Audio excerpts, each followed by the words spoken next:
আসসালামু আলাইকুম রহমতুল্লাহ।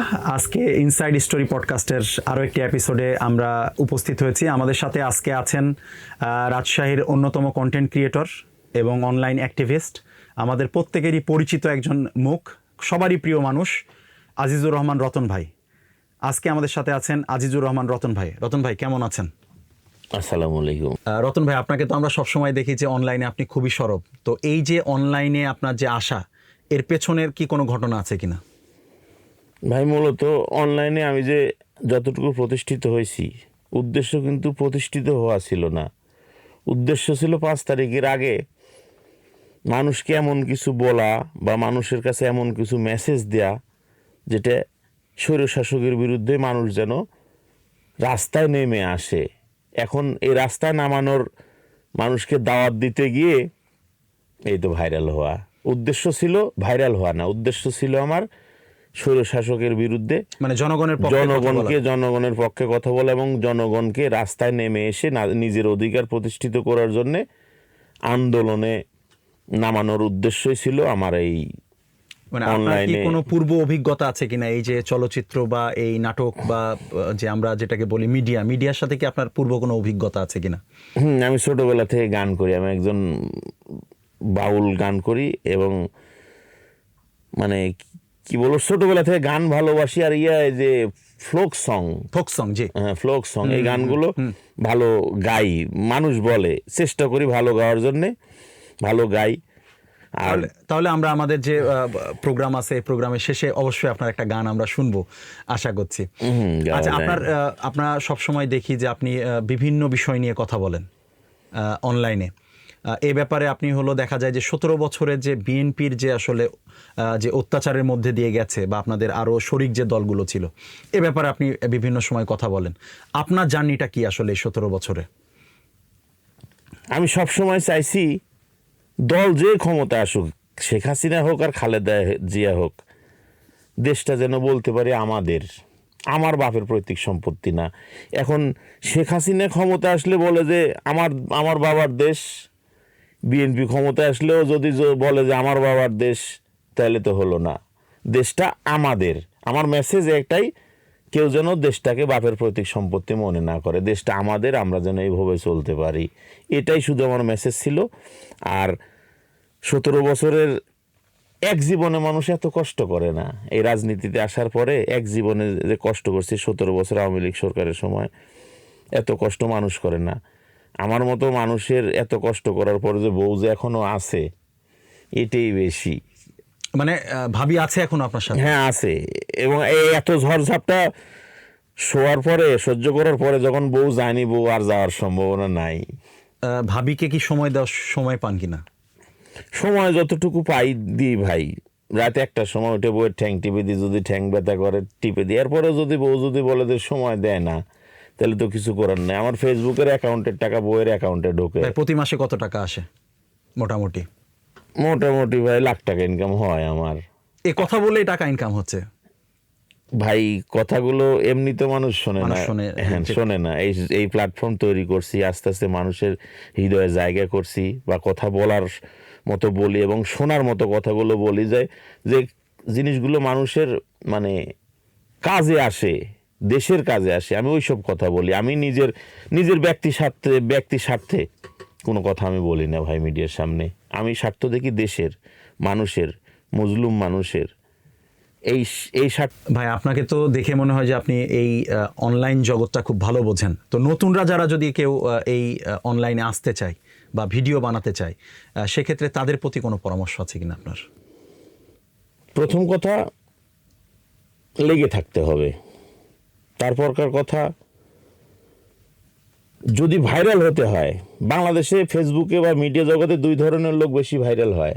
সেটা একটা হচ্ছে কোনো যোগ্যতা নেই, আর একটা হচ্ছে সর্বোচ্চ যোগ্য সম্পন্ন ব্যক্তি। এই 2 ধরনের ব্যক্তি বেশি ভাইরাল হয়। আর মাঝামাঝি মানুষগুলো ভাইরাল হতে হলে অনেক কষ্ট করা লাগে।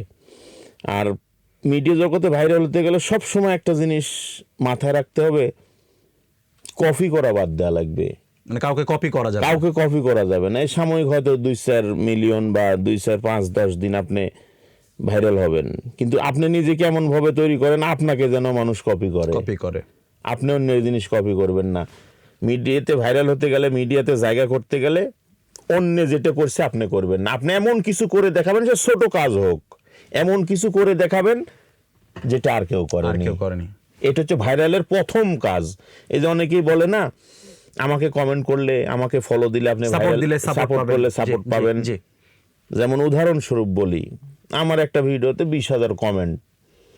আপনি এক ভাই কমেন্ট, যে বাস্তবতা থেকে বলতেছে, আপনি একটা ভাই কমেন্ট করলেন, রতন ভাই আপনি ভালো আছেন, আপনার বউটা সুন্দর, আপনি দেখতে সুন্দর, আপনার শ্বশুর বাড়ির লোকের আচরণ ভালো।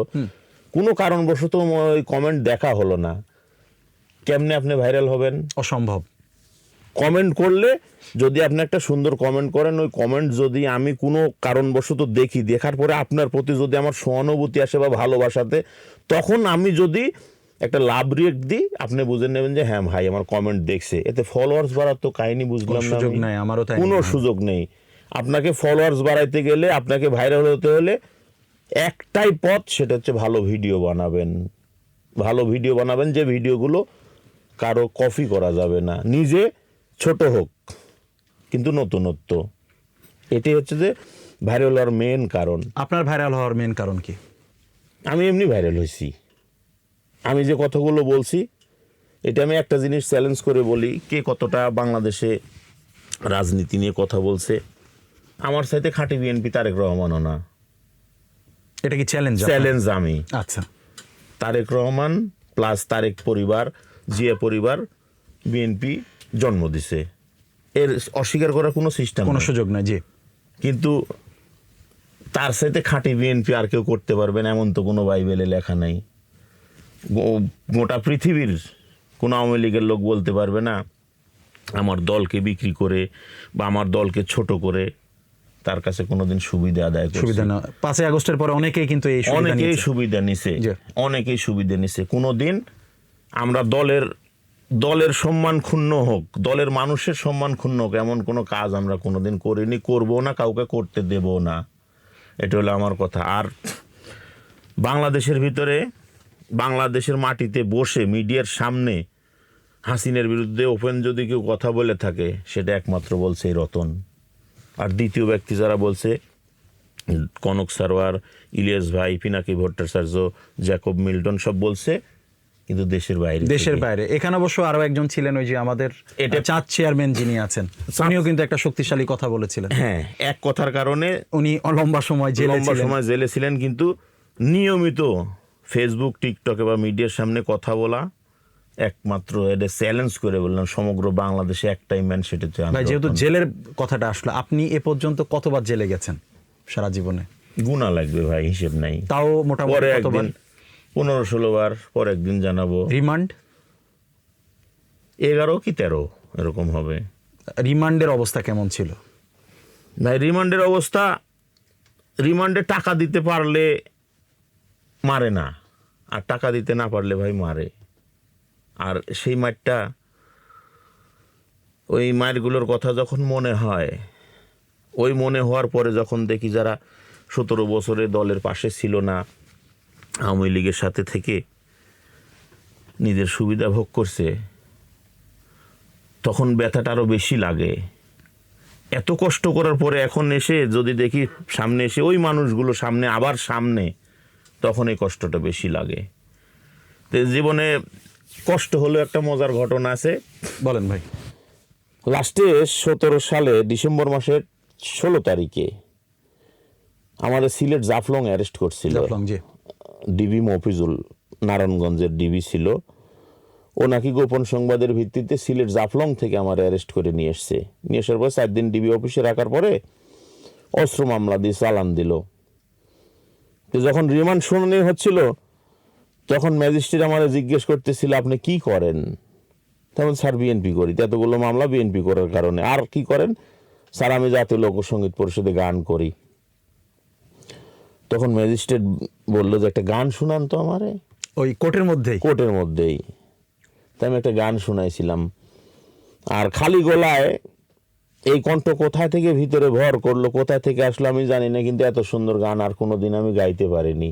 ওই গান শোনার পরে আমার রিমান্ড মওকুফ করছিল। কতদিন রিমান্ড দিয়েছে? 4 দিন, মাত্র 4 দিন রিমান্ড দিয়েছিল। কারণ 15 দিনের নিচে তো আসলে রিমান্ড দেয় না নরমালি এখন। এই তখন আমারে কেউ ফুলের টাকাও দেয়নি। এটাই ছিল আমার। কোন গানটি গাইছিলেন ভাই সেই সময়? ইয়ার একটা গান ছিল যে গুরু বলো মুর্শিদ বলো মন রে আমার, চলো চলো। মানে আপনি ওই লোক গানগুলাই লোকজ গানগুলো আমি ভালোবাসি। তারপরে জেলখানার ভিতরে গিয়ে ওই গান গাওয়ার পরে যখন চালানদের ভিতরে দিল, তখন আমার ভিতরে গিয়ে হারমোনি দুগিতলা সব জেলার কিনে দিল। মানে জেলের ভিতরেই? আচ্ছা। তখন থেকেই নারায়ণগঞ্জ জেলখানা আমি ঢোকার পরের দিন থেকে গান চালি শুরু হয়েছে। আমি ভিতরে গান গাইতাম, গান গিয়ে মানে সংস্কৃতি পরিবেশনা প্রতিদিন। হ্যাঁ, প্রতিদিন। আর জেলখানার অর্ধেক লোক মানে গান শুনতো, বিশেষ করে সবাই শুনতো। তারপরে ডাক্তার, যেটা মহিলা ডাক্তার ছিল জেল কর্তৃপক্ষর, ওরে সপ্তাহে 2 দিন করে গান শোনানো আমার ইয়ার ভিতরে পড়লো, ডিউটির ভিতরে পড়লো। এই সেই করে মানে জেল তো পার হয়েই যায়, দিন তো আটকায় থাকে না। তবে জেলের ভিতরে একটা জায়গা হয়ে গেল, ব্যথাগুলো ভোলার জায়গা হয়ে গেল। তখন দিন কাটতে থাকলো, সবাই আপনাকে চিনে, সবাই চিনে, পছন্দ করে। তারপরে ওই জেলখানার ভিতরে নগদ টাকা চলতো। টাকা হলে সবকিছু পাওয়া যায় জেলখানায়, এটা আমি জানি। এক মেয়ে মানুষ ছাড়া জেলখানায় সবকিছু পাওয়া যায়। এই প্রতি মাসে মনে করেন 15-20 হাজার টাকা গান গেয়ে ইনকাম হয় নারায়ণ, মানে ওইখানে বসে জেলখানার ভিতরেই। এই চলতে থাকলো, এই হলো। আচ্ছা ভাই, টাকার যেহেতু ব্যাপারটা আসলো, আপনার এ পর্যন্ত আসলে এই যে জেল, রিমান্ড, হামলা যেগুলো হয়েছে, সবকিছু মিলিয়ে আসলে আপনার কত টাকা খরচ হয়েছে জীবনে রাজনীতি করতে এসে? অনেক, হিসাব ছাড়া প্রায় কোটি টাকার কাছে। আপনার আসলে আয়ের উৎস কি ছিল, যে যেখান থেকে আমি মূলত এসেছে? আমি একজন সাদামাটা মানুষ ছিলাম ভাই। এই ফখরুদ্দিন ক্ষমতা আসার আগে আমি এলাকায় একটা ভদ্র ছেলে, গান গাইতাম, ঘুরতাম, সংসার এই সে নিয়ে। কিন্তু আপনাকে এখন দেখে কিন্তু আসলে খুব একটা ভদ্র মনে হয় না। তামিল হিরো বা তামিল আমার চেহারা কোনোদিনই ভদ্র ছিল না। আচ্ছা। আমার চেহারা যে ভিলেনের মতো, এটা আমি জানি। আচ্ছা। আমার চেহারা কোনোদিনই ভদ্র ছিল না। তখন ছিলাম ভদ্র, গান গাইতাম, চলতাম। যখন ফখরুদ্দিন ক্ষমতা আসলো, একদিনে 17টা মামলা। একদিনে ওই যে বাড়ি ছাড়লাম, ঘর ছাড়লাম। এই 17-18 বছর বাইরে থাকতে থাকতে বিভিন্ন ঘাত প্রতিঘাত সহ্য করতে করতে, চোরটা ডুম সারাল মুসিম, এত মন্ত্রী, মিনিস্টার, ডিসি, এসপি যা আছে সবার সাথে মিশতে মিশতে এই রতন হয়ে গেলাম। এখন কিছু এলাকার লোক রতনের নাম শুনে ছোট বাচ্চারে ঘুম পাড়ায়। এই শুরু হয়ে গেল গাব্বারের মতন, ওই যে আমরা ছোটবেলায় যেটা শুনেছি, সোজা সোজা নেই তো গাব্বার আ জায়গা। এই জীবনটার জন্য আমি দায়ী ছিলাম না। এখন এই জীবনে দাঁড়াইছি শুধু আওয়ামী লীগের লোকের কারণে। এখন আপনাদের শালা বললে বা একটা গালি দিলে আমি চুপচাপ করে একটা গাল আগায় দিব, সেই রতন নাই। এখানে একটা দিবেন, তার একটা খাবেন। এই নিজেকে এই জায়গায় দাঁড় করাইছি, সে বাংলাদেশের যে কোনো প্রান্তে। আপনি মানে বাসায় এই 17 বছরে কয়দিন থেকেছেন? এটা মনে হয় গোনা যাবে। একদিন। 17 বছরে মানে একদিন ঘুমাইছিলাম, বিশাল ঝড়ে গাছপালা সব ভেঙে রাস্তা ব্লক। সেই দিন চিন্তা করতেছি আজকে তোর পুলিশ আসতে পারবে না, পুলিশ আসার সিস্টেম নাই, অনেকখানি দূরে থানা। সেদিন একদিন নাক ডাকা ঘুমাইছিলাম বাড়িতে, এই মনে পড়ে। আর বাদ বাকি সময় 1 ঘন্টা বাসায় থাকলে মোড়ের 2 মাথায় 2টা ভাতিজারে রাখা লাগে, দেখতো পুলিশ আসতেছে কিনা। মায়ের যেদিন মা মারা গেল, মায়ের 17 বছরের মধ্যে, হ্যাঁ, মা মারা গেল। মা মারা যাওয়ার পরে জানাজায় ছিলেন? জানাজায় ছিলাম, কিন্তু জানাজায় ছিলাম ঠিক আছে, কিন্তু পুলিশ পাহারাদের জন্য 2 জনের রাখছিলাম। 2 জনের আমার জানাজা করার জন্য 2 জনের জানাজা নষ্ট হয়েছে। 2 জনের মানে তারা ওইখানে ওই পাহারায় রাখছিলাম। তারপরে জানাজা দেওয়ার পরে বাসায় এসে স্মৃতিগুলো মনে পড়লে মানে এতটা খারাপ লাগে যে এই জীবন যেন আর মানুষকে কেউ আল্লাহ দান না করে। তখন বাসায় ঢোকার পরে ভাত রান্না করছে, ছোট বোন আসছে, ছোট বোনের সরকারি অফিসার। ও আসার পরে বলতেছে ভাই একটু ভাত খা। ভাত মাখায় নিয়ে মুখে একবার দিছি, আরেকবার কেবল মুখে এইখানে উঠাইছি, গেটে পুলিশ। মানে এতটা আফসোস লাগলো যে বিএনপি করা কি এতটাই অপরাধ। পার্সোনাল কিন্তু কোনো মামলা ছিল না, শুধু রাজনৈতিক মামলা। হ্যাঁ, এই তখন ওই যে ভাতের থাল থুয়ে বাড়ি থেকে চলে আসলাম, তখন ছোট বোনটাকে বলছিল, ভাই আর কোনোদিন তুই বাড়ি আসবি না, যদি আল্লাহ কখনো কোনোদিন শেখ হাসিনার পতন হয় সেদিন তুই বাড়ি আসবি, সেদিন দুই ভাই বোন একসাথে ভাত খাবো, তাছাড়া তোর সাথে আর কোনোদিন ভাত খাবো না। 24-এর পরে কি একসাথে বসে ভাত খাওয়ার সুযোগ হয়েছে কিনা বোনের সাথে? খাইছি। আচ্ছা ভাই, আমরা দেখেছি যে আসলে এই 17 বছর অনেকে অনেক বাসায় থেকেছে, নির্দিষ্ট বাসাগুলো আর কি দেখা যায় যে একটা বাসাতে বেশি থাকছে, এরকম কি আপনার কোনো বাসা ছিল নাকি যে বাসায় আপনি লম্বা সময় থাকছেন? লম্বা সময় পাশাপাশি এরকম সময় অনেক বাসাতেই থাকছি। সেই ছেলেপেলেগুলো আমাদের এলাকায় মানে আমাকে রাখার জন্যে সেই সময় এই ছেলেপেলেগুলোতে সহযোগিতা করছে, যেমন আমিন, উজ্জ্বল, তারপরে সেলিম, তারপরে জনি, এগুলো ছেলেপেলে মানে নিজের বউ বাপের বাড়ি পাঠায় দিত আপনাকে রাখার জন্য? আমাকে রাখার জন্যে। মানে এই ভালোবাসাগুলো টাকা দিয়ে, টাকার বিনিময়ে শোধ হবে না। তবে এরা কোনো কিছু চাইলে, আমার কাছে চাইলে, নিজের বউ ছাড়া পৃথিবীর যে কোনো জিনিস এরা যদি চায় আমার কাছে আমি দিতে বাধ্য থাকবো। মানে সেই সময় এরা যে হেল্পটা করছে আমারে। মানে 24-এর অভ্যুত্থানের পরে আপনি কি মানে তাদেরকে হেল্প করার কোনো সুযোগ পাইছেন কিনা? অনেকেরই চাওয়া থাকে যে অনেকে যাই যেটা বলছে তা আমি তার চেষ্টা করেছেন। চেষ্টা করে দিছি, চেষ্টা করছি বা করব। তারা কিছু চাইলে কোনোদিন না বলবো না, যতদূর সাধ্যে কুলায়। সেই স্মৃতি থেকে, সেই ভালোবাসা থেকে কোনোদিন তাদেরকে ফেরাবো না, এতটুকুই। ভাই 17 বছর তো অনেক দুঃখের কথা শুনলাম আপনার কাছ থেকে, এর মধ্যে কি এমন কোনো ঘটনা আছে যেটি আসলে মজার বা হাস্যকর মনে হচ্ছে আপনার কাছে? মজার মানে 17 বছরের দুঃখ মানে মোছার জন্যে, যে খবরটার জন্য, যে মেসেজের জন্য ওয়েট করতেছিলাম, 4 তারিখ রাত্রিতে মানে আর ধৈর্য কুলেতেছি না, সামনে কি হবে এবার, যদি দেশ স্বাধীন না হয় আমরা তো আর বাংলাদেশে থাকতে পারবো না। মানে ফেসবুক মিডিয়ার সামনে যে কথাগুলো বলছি এটার তো একটা পরিণতি আছেই। তখন এক সেনাবাহিনীর কাছে আমি ফোন দিলাম, এক বন্ধুর কাছে ফোন দিলাম, ফোন দিয়ে বললাম যে দোস্ত আসলে কি হবে এবার, আসলে কিছু করতে পারবো আমরা? তখন আমারে বলতেছে, দোস্ত তুই টেনশন করিস না, আগামীকাল দেশ স্বাধীন হবে। তখন হ্যাঁ, এই যে ভিতরে তখন 4টে সিংহের সাহস ঢুকলো। তো তার কারো টাইম নাই, সেনাবাহিনী বলতেছে, তারপরে তো রাস্তা আসি। তখন আমারে বলতে, আমি তুই কিভাবে কনফার্ম হলি? তখন বলতেছে কালকে ইয়েতে সেনাবাহিনীর মিটিং আছে চিটাগাঙ্গে, 11-10 জন বসবে, 10 জন আর 10টা জিওসি বসবে, বসার পরে মিটিং হবে। মিটিংয়ে যদি ছাত্রছাত্রীর পক্ষে যদি 6 জন থাকে, 10 জনের ভিতর 6 জন, তাহলে দেশ স্বাধীন হবে। আর যদি 6 জন হাসিনের পক্ষে থাকে, কালকে ছাত্রছাত্রীর লাশের বন্যা বয়ে যাবে, এরকম মেসেজ। তো পরের দিনে মিটিংয়ে 9 জন ছাত্রছাত্রীর পক্ষে, একজন শুধু শেখ হাসিনার পক্ষে, তাহলে তার টেনশন নাই। তখন আমারে ফোন দিল যে দোস্ত এই কাহিনী, কালকে দেশ স্বাধীন হবে, টেনশন করিস না। এই সময় রাত 2টে না 12টা কি 12:30টার দিকে 2টে ডিবি আমার বাসায়, মানে 4 তারিখ রাত্রিতে, আগামীকালকে দেশ স্বাধীন হবে এরকম মেসেজ আমার কাছে। এখন বউ আমারে বলতেছে, দেখো তো ডিবি কয়জন? তাই আমি বললাম যে 2 জন। কইতে টেনশন করো না, ঘরে বটি আছে কয়টা।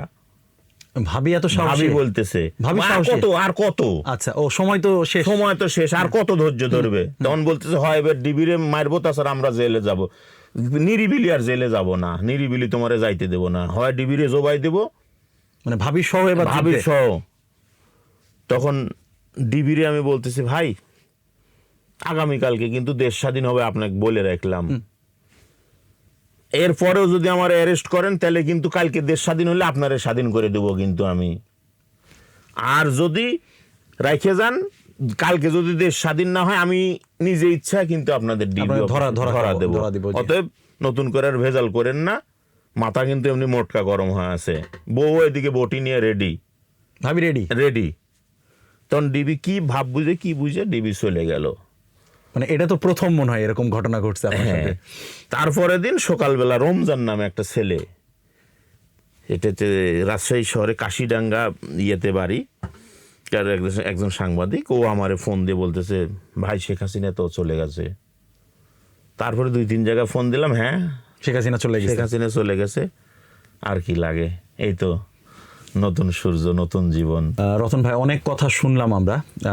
একটা বিষয় আমরা দেখেছি আপনার ভিডিওতে, আপনি একদিন বলছিলেন যে 17 বছর যারা আপনার মামলা হামলা দিল, আপনার এই মাথায় অনেকগুলো শিলাই, এই বিষয়ে একটা কথা বলছিলেন আওয়ামী লীগদের ব্যাপারে। তো আসলে বর্তমান সময়ে অনেকেই তো ক্ষতিগ্রস্ত, আসলে যারাই বিএনপি করতো, যাদের নাম ছিল বিএনপিতে, প্রত্যেকেই ক্ষতিগ্রস্ত, এবং আশেপাশে যারা আওয়ামী লীগ করতো তাদের মাধ্যমে ক্ষতিগ্রস্ত।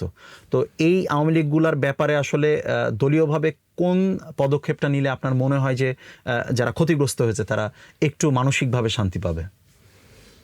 একসময় বাংলাদেশে 90% লোক আওয়ামী লীগ সাপোর্ট করছে। এখন 90% লোক দেশ থেকে বের করে দিলে তো দেশ চলবে না। আমি চাচ্ছি যেগুলো আওয়ামী লীগ দ্বারায় মানুষ নির্যাতিত হয়েছে, যেগুলো আওয়ামী লীগ দ্বারা দেশের ক্ষতি হয়েছে, জনগণের ক্ষতি হয়েছে, এই আওয়ামী লীগকে ছাড়া যাবে না। এই আওয়ামী লীগের বিচার করতে গেলে কিছু বিএনপির লোকের স্বার্থে আঘাত হানবে, এটা জানি। কিন্তু কেমন ধরনের স্বার্থ ভাই?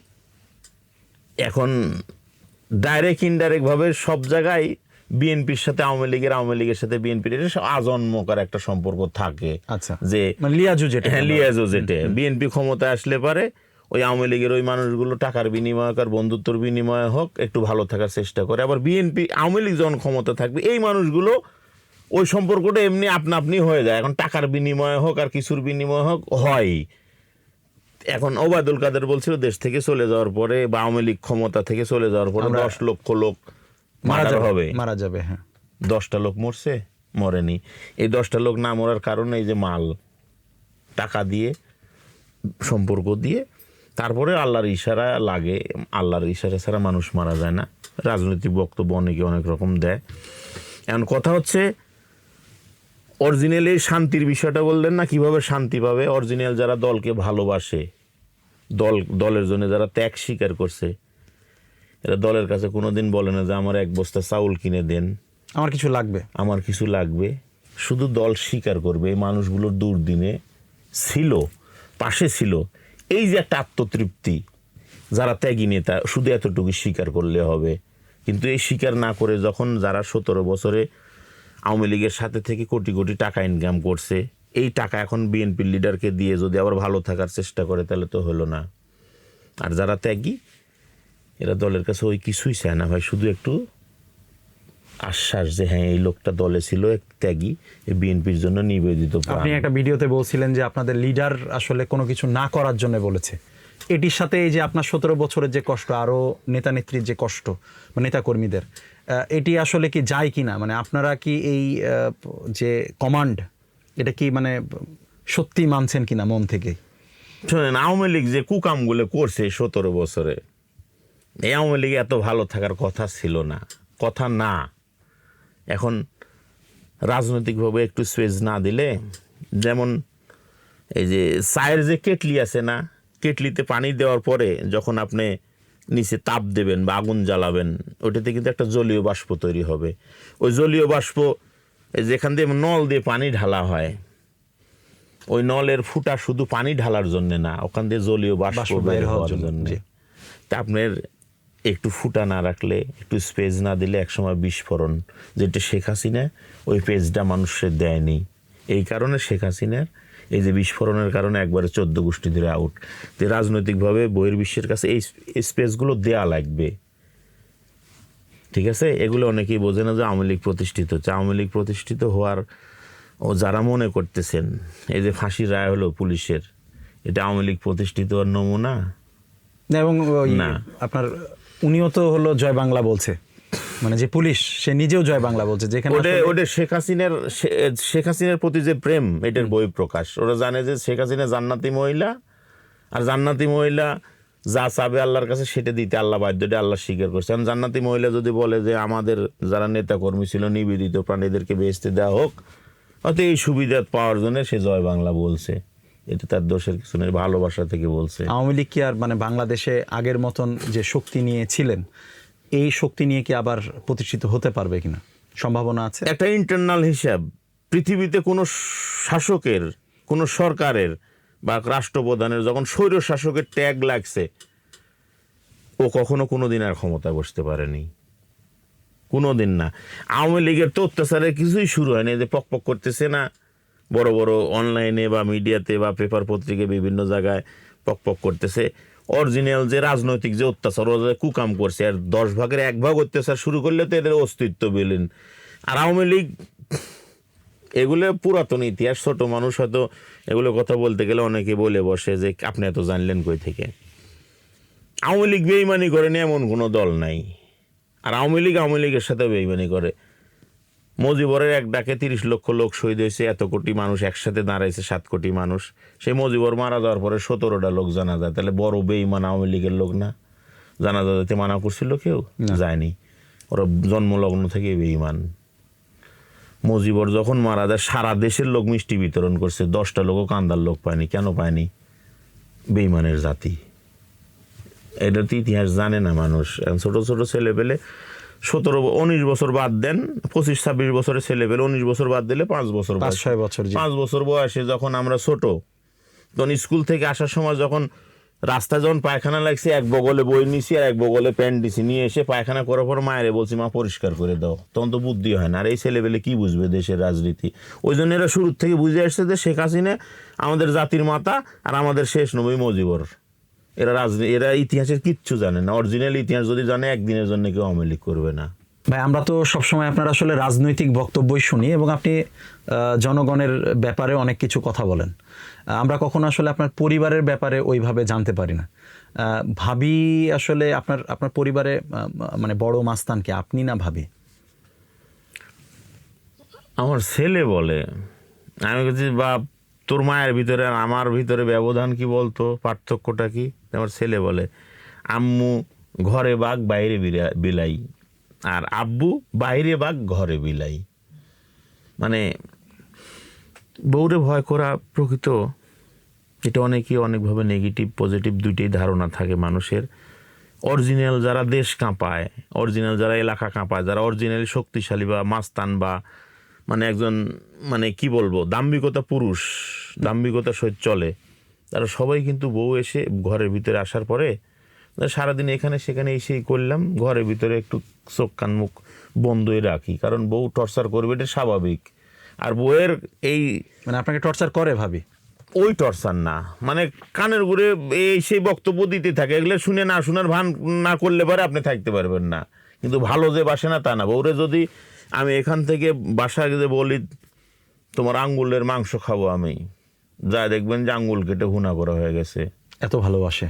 হ্যাঁ, কিন্তু ওর কথাই একটা যে পৃথিবীর কোনো মেয়ে মানুষের দিকে তাকানো যাবে না, তাহলে কিন্তু আমার মানে দেহের কোন অঙ্গ প্রত্যঙ্গ থাকবে না থাকবে আর কোনো গ্যারান্টি নেই। আচ্ছা, আমরা তো বিভিন্ন সময় দেখি বিভিন্ন অঙ্গ কাটা হচ্ছে। আচ্ছা ভাই, ওই যে আরেকটা বিষয় হলো যে ভাবি, আপনি তো একটা বড় ফেসবুক সেলিব্রিটি, রাজশাহীতে বলা যায় যে কয়েকজন ভালো সেলিব্রিটির মধ্যে আপনি একজন।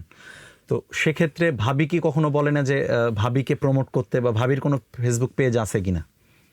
না, ওর এই নিয়ে কখনো কোনোদিন চাহিদা ছিল না। ওর কথা যে আমি বসে খাবো আর তোমার ঘরের কাজ আমি করে দেব, কিন্তু তুমি টাকা ইনকাম করে নিয়ে এসে দিবে, কোথা থেকে দিবে, কিভাবে দিবে, সৎ পথে নিয়ে আসবে, এটা আশা করি।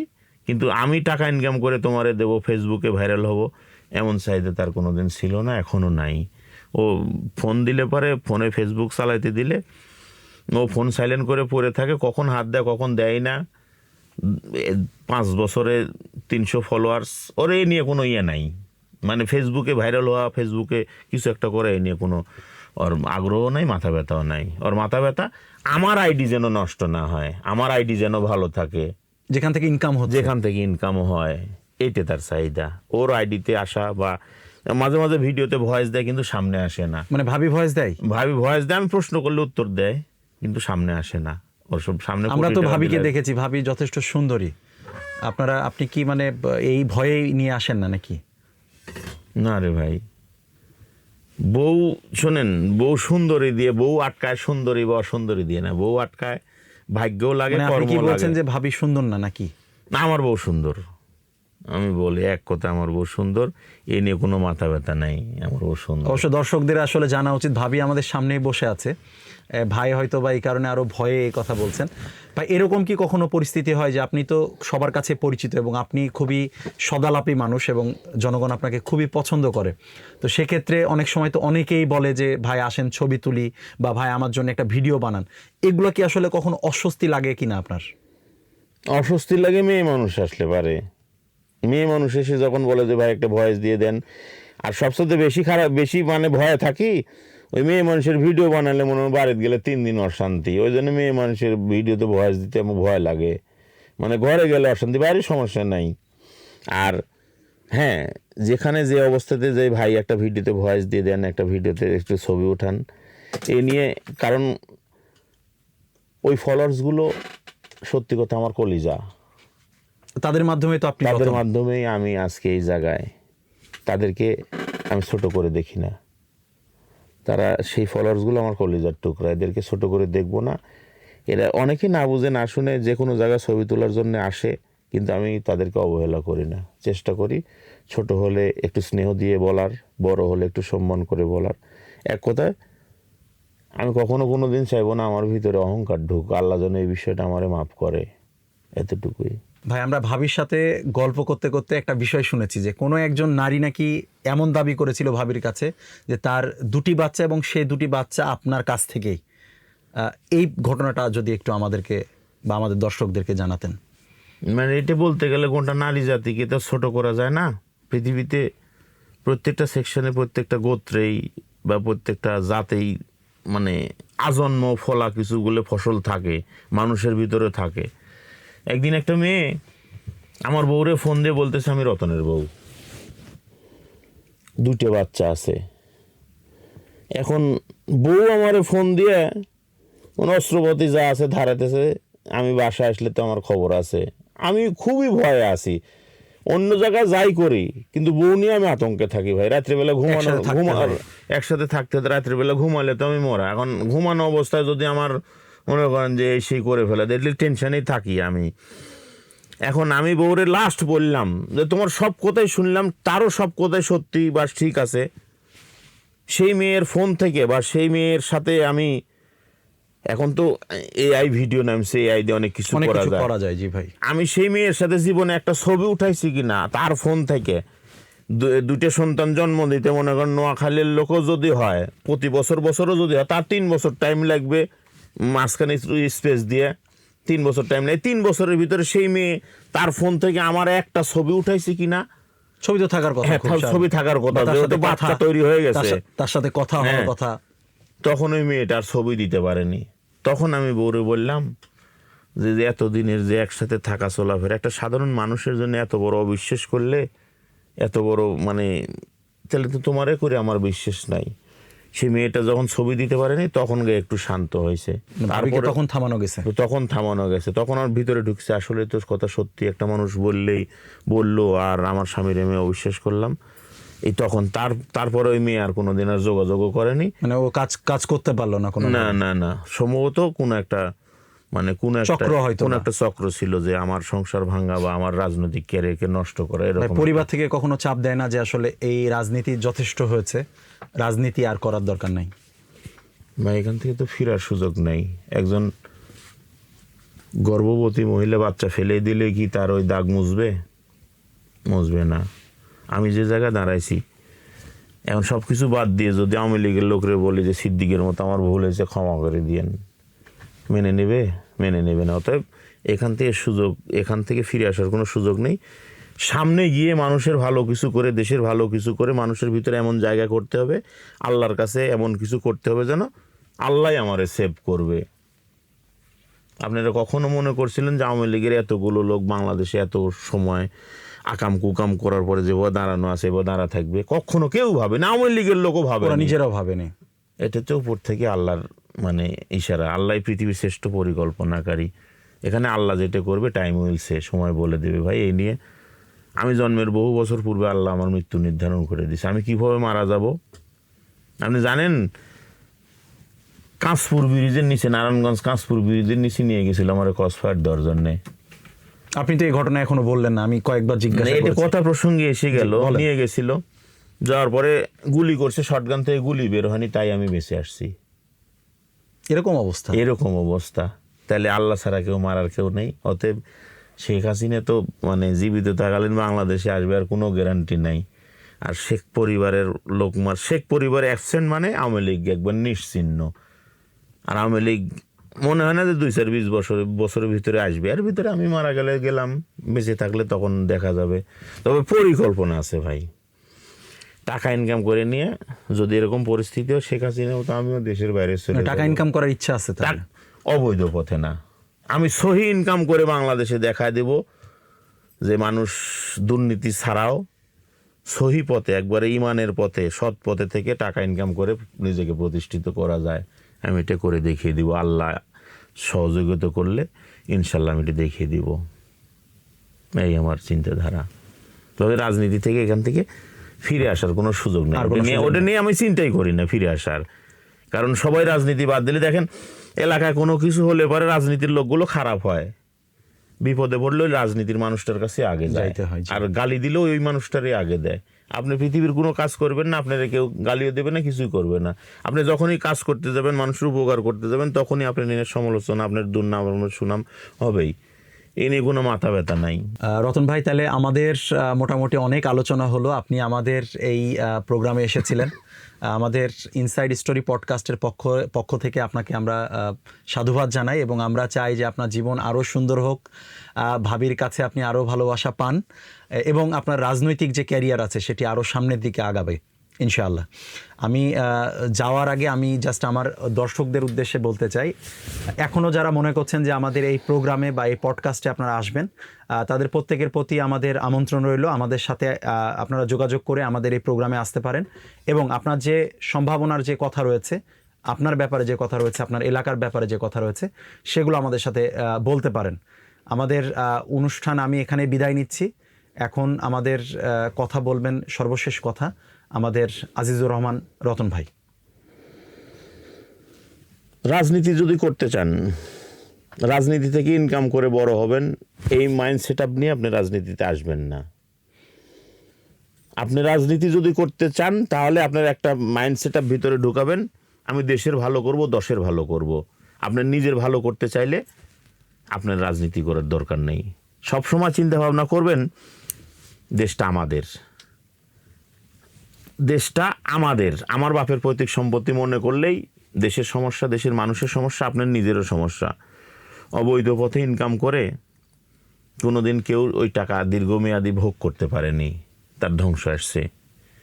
যাক, একটা মেসেজ, লাস্ট মেসেজ, সেটা হচ্ছে বর্তমান সরকারের কাছেই। আপনারা যারা যেগুলো এমপি হয়েছেন, আপনারা 3 পুরুষ বসে খাবেন, 3 পুরুষ বসে খাবেন, ওই টাকা আমাদের পকেট থেকে, আমাদের ইনকাম করা টাকা আপনাদের হাতে দিয়ে দেবো। বাংলাদেশ ব্যাংক থেকে হোক, বাংলাদেশ যে কোনো ফান্ড থেকে হোক, আমরা গরিব দুঃখী যারা আছি সব আপনারা 3 পুরুষ বসে খাবেন, এই টাকা আপনাদেরকে দিয়ে দেওয়া হবে। তাহলে তো আপনার আর দুর্নীতি করার দরকার নেই, কোনো কিছু করার দরকার নেই। এই টাকা নেওয়ার পরে, পকেটে রাখার পরে, তারপরে 1 টাকার দুর্নীতি করেন না। দেখেন 3 বছরের ভিতর, 5 বছরের ভিতর দেশ সোনার দেশ হবে। এই টাকা আপনাদেরকে আগেই দিয়ে দেওয়া হবে, 3 পুরুষের টাকা। যাই, লাস্ট মেসেজ, রাজনীতি করতে চাইলে দেশের ভালো করব, দশের ভালো করব, এই মাইন্ডসেট আপনি রাজনীতিতে আসবেন। নিজের উন্নয়ন করতে চাইলে আপনার রাজনীতি করার দরকার নেই, ব্যবসা বাণিজ্য করেন, বিভিন্ন অন্য পথে ইনকাম করেন। রাজনীতিতে এটা যখন ভিতরে ঢুকাবেন, আপনার দ্বারা দেশ ও জাতি মঙ্গল কিছু পাবে না। আর যারা ফেসবুকে বা কন্টেন্ট ক্রিয়েটার, যারা ফেসবুকে যারা ভাইরাল হবেন, অন্য যেটা করছে আপনি সেটা করবেন না। আপনার কাজ ছোট হোক কিন্তু নতুনত্ব, কাজ আপনার ছোট হোক, নতুনত্ব। আর ফেসবুকে ভাইরাল হতে হলে 2টা ব্যক্তি, একবারে ক্ষমতা সম্পন্ন ব্যক্তিত্ব, আর একটা হচ্ছে যার কিচ্ছু নাই, যে কোনো যোগ্যতা নাই। যেমন রিসেন্ট নাম বলবো না, বাংলাদেশে দেখেন কয়েকটা ব্যক্তি ভাইরাল হয়েছে, না আছে চেহারা, না আছে লেখাপড়া, না আছে কথা বলার ভঙ্গি, না আছে কথা বলার ঢং, না আছে শিক্ষাগত যোগ্যতা, মানে পৃথিবীর একটা সাইডও তার নাই, তারা ভাইরাল হয়েছে। কথাগুলো শুনতে হয়তো তাদের কানে গেলে হয়তো খারাপ লাগতে পারে, কিন্তু ফেসবুকে বা মিডিয়া জগতে ভাইরাল হলে দুই ধরনের ব্যক্তি। আর একটা কথা, ফেসবুকে এই যে সম্পর্কগুলো তৈরি হয়, একে যদি অপরের সাপোর্ট করেন, একে যদি অপরের সহযোগিতা করেন, তাহলে একজন হয়তোবা উপরে উঠানো যায়, উপরে উঠে আসে, কিন্তু সারা জীবন তো আর তারা সাপোর্ট করবে না। অতএব আপনাকে মিডিয়া জগতে দাঁড়াইতে চাইলে আপনার নিজের পায়েই দাঁড়াইতে হবে। অন্যের সহযোগিতা নিয়ে দাঁড়াতে গেলে সেই মাঝপথে ছেড়ে দিল, কোনো কারণবশত আপনার হাতটা ছেড়ে দিলে আপনি পড়ে যাবেন। অতএব আপনাকে প্রতিষ্ঠিত হইতে চাইলে নিজের যোগ্যতা দিয়ে প্রতিষ্ঠিত হইতে হবে। এটা হচ্ছে মেসেজ।